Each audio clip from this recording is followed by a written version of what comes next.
নমস্কার বন্ধুরা, আজ সংক্রান্তি, আঘ্রাণ মাসে সংক্রান্তি। তো আজকে আমাদের নতুন ধানের আঁচকা পিঠা বানাচ্ছি।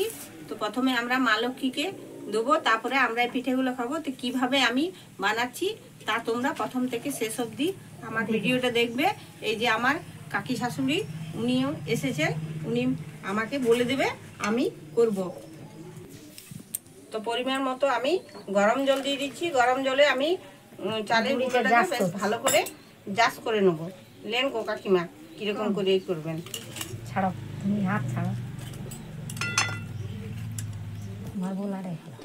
কাকিমা আছে এখানে। তো বন্ধুরা আমার গুড়ি গুলা হয়ে গেছে।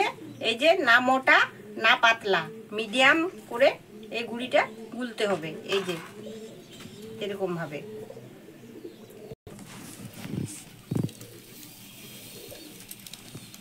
তো এইভাবে আমি পিঠাটাকে খোলার মধ্যে দিয়ে দিলাম। এবারে আমি জল দিয়ে দিচ্ছি, উষ্ণ গরম জল।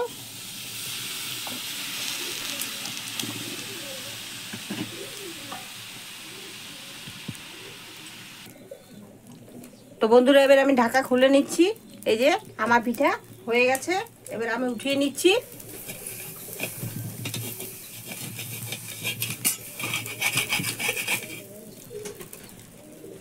এবার আমি এটাকে জলের মধ্যে দিয়ে দেবো।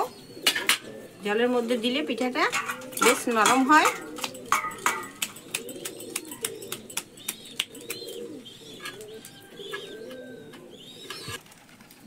তো বন্ধুরা আমার আঁকসি পিঠা হয়ে গেছে।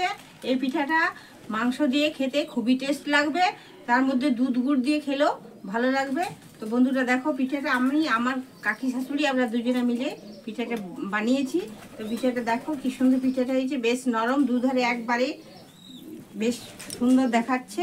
আর পিঠাটা দেখো কি নরম। এই পিঠাটা আবার বাসি খেতেও খুব ভালো লাগবে।